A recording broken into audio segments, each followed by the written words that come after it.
Quel type de contenu créer pour trouver des élèves en 2024? Bonjour à tous, c'est Jérémy, bienvenue sur la chaîne Enseigne en ligne, bienvenue dans ce nouveau podcast aujourd'hui. Excellente année 2024 à vous, j'ai pas refait de podcast depuis cette nouvelle année, donc je vous souhaite tout le bonheur, toute la réussite comme prof de FLE, indépendant ou pas indépendant, hein, bien sûr, mais sur cette chaîne, vous le savez, le but c'est de réussir aussi comme indépendant.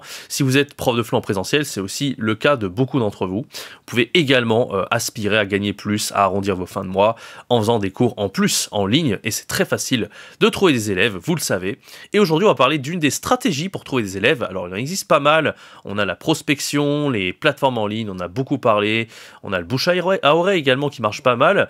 Et une des plus efficaces, la création de contenu. Moi, j'en ai beaucoup parlé sur YouTube, par exemple, mais on peut aussi parler des plateformes comme Instagram, par exemple. Donc, je vais vous donner une des stratégies que j'ai pu observer au cours des dernières semaines, derniers mois, sur ce qui se fait de bien aussi, ce que j'ai expérimenté personnellement aussi sur les plateformes pour trouver des élèves, quel est le type de contenu à créer qui marche très bien sur les réseaux comme TikTok, Instagram, etc. Donc, je vous invite à bien rester jusqu'à la fin de cette vidéo pour découvrir un peu ce secret. Avant de commencer, n'hésitez pas à laisser un bon like, à vous abonner et à activer la cloche. Je propose beaucoup de vidéos sur cette chaîne, justement, et beaucoup de valeur, en tout cas, je l'espère, pour vous aider à réussir comme freelance prof de FLE indépendant.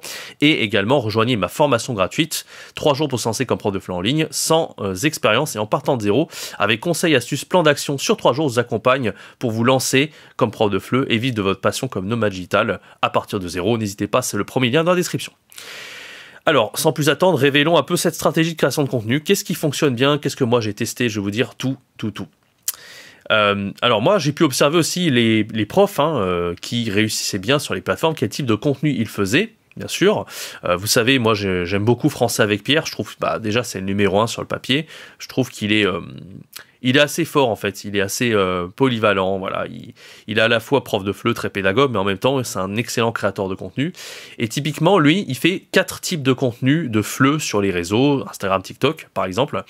Alors, en fait, ça peut être du contenu purement du FLE, hein, bien sûr, mais vous n'êtes pas obligé de faire du contenu uniquement sur le FLE aussi. Vous pouvez aussi faire ce qu'on appelle du storytelling. Et moi j'aime bien raconter des histoires également, et il faut expliquer, envoyer de la valeur bien sûr quand vous faites du storytelling, c'est pas mal. Par exemple, il y a quelques petits types de vidéos qui sont marrants à faire, c'est quand les élèves ils font des erreurs, je sais pas, ils vont dire par exemple je suis très excité, vous savez que ça a une connotation sexuelle, vous pouvez faire des petites vidéos pour dire comme ça, ne prononce pas ou ne dis pas je suis très excité parce que ça a une connotation sexuelle. Vous voyez ce genre de choses.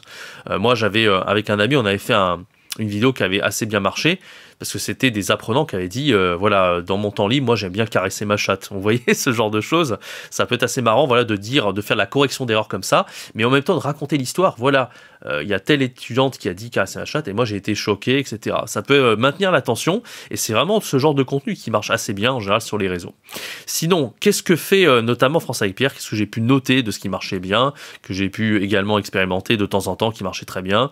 C'est de faire, lui il fait en général 4 types de shorts, France avec Pierre. Il fait les façons de prononcer, par exemple, quelle est la différence entre ananas et ananas, pour qu'on prononce l'un ou l'autre, par exemple, les différences de structure grammaticale, par exemple, pourquoi on ne devrait pas utiliser tout le temps le mot pour quand on parle, et pourquoi on doit utiliser des fois pendant ou d'autres façons de le dire, tu vois, voilà. Quand les apprenants ils redisent tout le temps le même mot, vous pouvez donner un autre type de choses à prononcer. Ou alors carrément, même si vous voulez faire des vidéos un peu plus culturelles, donc ça c'est assez fun à faire parce que vous pouvez parler de n'importe quoi. Et c'est ce que je vous disais un petit peu plus tôt, pas obligé de parler tout le temps du FLE, même si vous êtes passionné du FLE, je le sais, moi c'est mon cas aussi. Vous pouvez parler aussi d'autres choses. Par exemple, j'ai vu que François Pierre, il a fait une vidéo sur le nom des doigts en français, l'annulaire, l'auriculaire, etc. Il a fait une vidéo il montrait le nom de ses doigts et ça avait super bien marché. Et moi, je sais pas, si vous êtes passionné d'autres choses, par exemple, moi je suis passionné d'échecs, je peux donner le nom des pièces d'échecs en français. Faut pas croire que ça intéresse pas les apprenants, même s'ils n'ont jamais joué aux échecs de leur vie. Moi, je me rappelle, j'en avais parlé à des hispanophones, des italonophones, etc. Et ils avaient pu faire la comparaison dans leur langue. Ah, la tour, d'accord. Ah, le fou, ah ouais, on dit le fou, parce que bishop en anglais, vous savez, aux échecs. Donc ça peut être très, très, très sympa également. Autre type de contenu qu'on peut faire, par exemple, qui marche très bien pour trouver des élèves, c'est les particularités grammaticales. Alors ça, c'est peut-être le truc qui se fait le plus, c'est pas forcément ce qu'il y a de plus original, mais voilà, quelle est la différence entre emmener et amener? C'est le genre de format qui marche super bien quand on fait des vidéos comme ça. Voilà, après il y a des contenus du type un truc qui marche très très bien, qui est hyper facile à faire, parce que même vous pouvez générer un dialogue avec ChatGPT. sur quelque chose qui est assez marrant, ou alors moi vous le faites, moi j'ai fait énormément de learning apps, je sais pas si vous aviez suivi ma formation Virtuose du Fleu, j'avais notamment parlé de comment faire des learning apps avec des dialogues dans cette formation. Et bien vous pouvez générer un dialogue comme ça en quelques clics, et puis vous allez faire un reel là-dessus, donc un contenu sur TikTok, Instagram, et vous allez dire, voilà, l'apprenant, moi je suis en bleu, je vais lire la partie en bleu, et toi tu vas lire la partie en vert. Et au moment où c'est la partie en vert, vous allez rien faire, juste regarder la caméra, attendre 10 secondes que l'apprenant il lise son truc, et puis c'est à vous qui reprenez ensuite la suite du dialogue. Ça paraît être complètement bête, mais vraiment j'ai vu François et Pierre faire ça, et ça marche très très bien, honnêtement. C'est une excellente chose, en tout cas. Voilà. Sinon, il y a trouver l'intrus, des trucs que j'ai vus, par exemple, ou trouver l'erreur. Ça, c'est extrêmement simple à faire. Hein.